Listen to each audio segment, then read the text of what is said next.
तो समझना जरा, अगर तुमसे कह रहे ये पृथ्वी है, पृथ्वी पर पूरे जल और भूमि का रेशियो कितना दिया गया है, अगर कह दिया जाए भूमि और जल का रेशियो अगर कहे कितना मिलेगा 1:2, ये दिया गया। ठीक, अब इसमें क्वेश्चन दूसरा कह रहा है उत्तरी गोलार्ध का मतलब है आधा आधा, ये उत्तरी और ये इस वाले गोलार्ध का रेशियो इन्होंने दे दिया 2 और 3। इस पूरे पृथ्वी पर यही रेशियो दिया है 1 और 2। अब कह रहा है इसमें यह रेशियो क्या हो, का आपस में योग करके लासा ले लो। बात समझना, अभी 3-4 और बोलेंगे, क्वेश्चन समझ में आ जाएंगे। अगर कहते हैं यहाँ पर इनका योग कितना होगा 3, इन दोनों का योग, इसका मतलब लासा कितना होगा 15, इसका मतलब होगा 15 लासा का मतलब है ये ऊपर वाले गोलार्ध का हिस्सा कितना होगा 15, नीचे भी क्योंकि बराबर है तो कितना कितना होगा 15-15, यानी पूरी पृथ्वी कितने की हो गई, अब 30 की हो गई। 30 में अगर तुमसे कह दिया जाए जरा बताना कितना भूमि है और कितना पानी है। 10 भूमि होगी तो 20 पानी होगा। जब पूरी भूमि 30 है तो 3 बराबर 30 के, ठीक, 1 बराबर कितने के 10 के, तो 1 बराबर 10 के, 2 बराबर 20 के। क्लियर।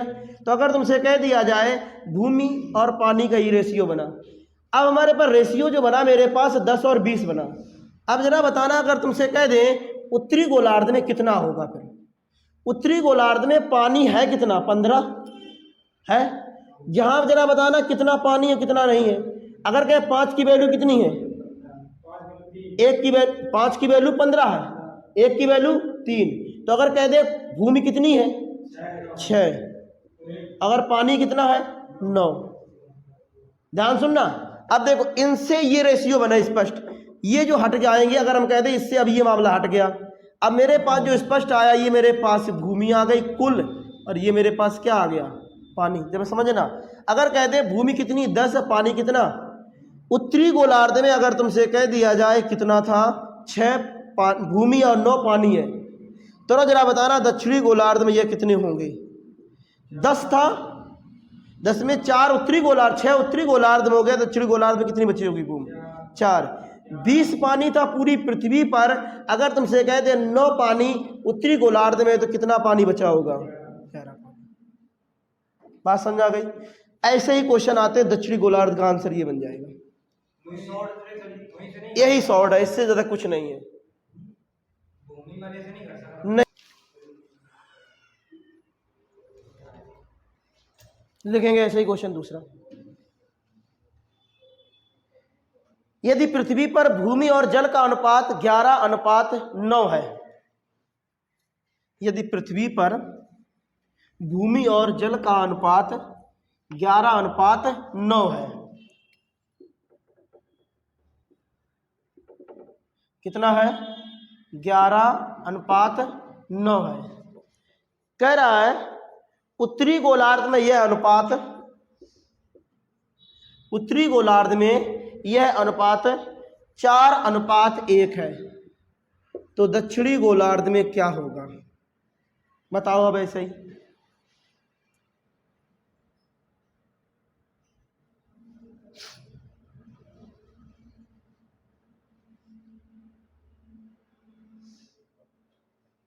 वही मेथड करना है। देखो इन दोनों को जोड़ो कितना हुआ 9, 9 11 कितना हुआ 20, इन दोनों को जोड़ोगे कितना आएगा, इन दोनों का योग कितना है, मतलब लासा अगर दोनों का निकालना चाहे 20 ही मिलेगा, मिलेगा ना। इसका मतलब है पूरी पृथ्वी में अगर कह दिया जाए एक हिस्सा 20 होगा, दूसरा भी 20 होगा, संपूर्ण पृथ्वी कितनी हो जाएगी 40 की। यानी कह सकते हैं 20 बराबर कितने के 40 की, 1 बराबर आई होगी, हाँ मान समझ गए। 1 की वैल्यू कितनी 2, तो यहाँ कितना हो जाएगा 22, यहाँ कितना हो जाएगा 18, हो गया स्पष्ट। मेरे पास भूमि निकल आई, भूमि कितनी है 12 और पानी कितना है 18। ऐसे ही अगर हम तुमसे कह दे 5 की वैल्यू कितनी है 20, 1 की वैल्यू कितनी हो गई 4, तो यहां पर कितना आया 16 और 4।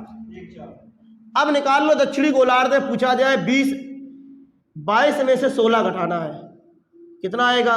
6। ठीक, अगर तुमसे कह दिया 18 में से 4 घटाना है, अब ये मामला हट गए, अब ये मामला क्या हो गया, इसके स्थान पर अब ये वैल्यू आ गई नहीं। क्लियर? 18 में से 4 जाएंगे, कितने बचेंगे? 14। तो कितने रेशियो बचेगा? 3:7। बात समझ आई? ठीक, तो क्या करना होता है, हमें पूरी आधे को भी निकालना होता है, पूरी पृथ्वी को भी निकालना होता है। आधे आधे को निकाल ले और वो जोड़ देंगे दोनों को, तो पूरी पृथ्वी, उस पूरी पृथ्वी से तुम्हें क्या होगा, उस पूरी पृथ्वी से अलग अलग तुम्हें मात्रा निकाल लेंगी, अलग अलग मात्रा निकाल लेंगे। 22 हो जाएगी, इधर 18 हो जाएगी, ऐसे यहां पर अलग अलग मात्रा निकाल लेंगे। भूमि और पानी का अनुपात 2:7 है। उत्तरी गोलार्ध में भूमि और पानी का अनुपात 2:7 है, तो दक्षिणी गोलार्ध में क्या होगा?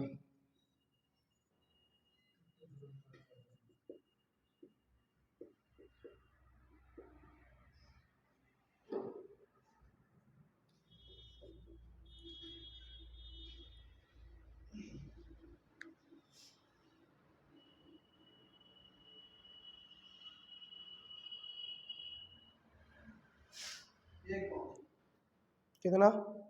1 और 5। चलो देखते हैं। नहीं, क्वेश्चन हमने बनाया था ये, क्यों? हम एक क्वेश्चन दिखा था, फिर मैंने 2-3 क्वेश्चन बना के समझाने के लिए। किताब में सिर्फ एक क्वेश्चन वही लिखा था, 4 और 11 वाला, बस यही क्वेश्चन मिलता अधिक से अधिक किताब में।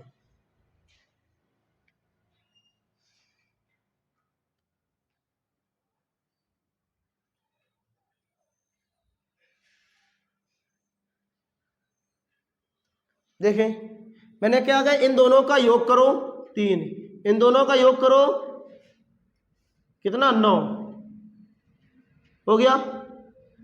दोनों का लासा कितना होगा? 27 कि 9? 9 ही होगा। देख रहे, आंसर मैंने ध्यान नहीं दिया, इसमें लिख नहीं पाया, ध्यान नहीं दिया होगा। ठीक है, देखें ये हिस्सा कितना होगा, जो लासा होता है वो आधा आधा हिस्से के साथ रहता है। पूरा कितना हिस्सा हो गया? पूरा हो गया 18।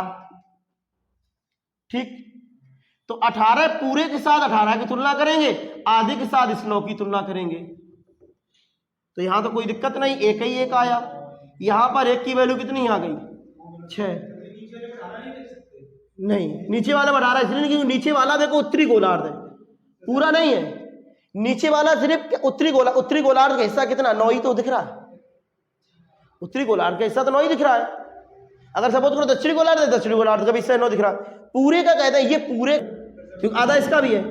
हम सिर्फ क्या लिख रहे हैं? दक्षिणी गोलार्ध, सुनो तो, दक्षिणी गोलार्ध में भूमि और पानी का अनुपात 4:5 है, 4:5 है। यदि दक्षिणी गोलार्ध के आधे हिस्से में भूमि और पानी का अनुपात 3:2 है, अब सिर्फ इतने की बात कर रहा है, इसमें 3:2 है, तो उसके आधे हिस्से में भूमि और पानी का अनुपात क्या होगा? अब देखिए, कुल मिला के मामला वही है। हमने पूरा क्या बोला, ध्यान सुनना। सपोज करो मेरे पास पूरी पृथ्वी है, पूरी पृथ्वी पर पानी का अनुपात कितना है?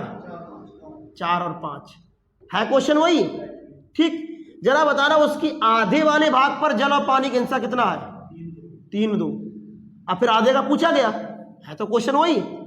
लगाओ, योग कितना हो गया? यहां योग कितना हो गया? लासा लेंगे 45, एक हिस्सा 45, दूसरा हिस्सा 45, टोटल कितना? 90। तो ये 90 के बराबर होगा, और ये किसके बराबर होगा? 45 के होगा। अगर हम कहते हैं यहां पर किसकी, एक की वैल्यू कितनी? एक की वैल्यू कितनी? 9। एक की वैल्यू 9, 10 अगर कहे 40 हो जाएगा, यहाँ कितना हो जाएगा? 50। यहाँ कितना हो जाएगा? 27।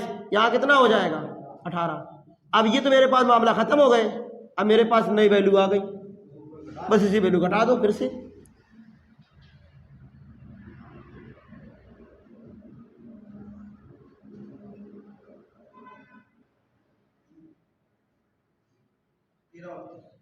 कितना? 13 और 32। ठीक, बात समझ में आई?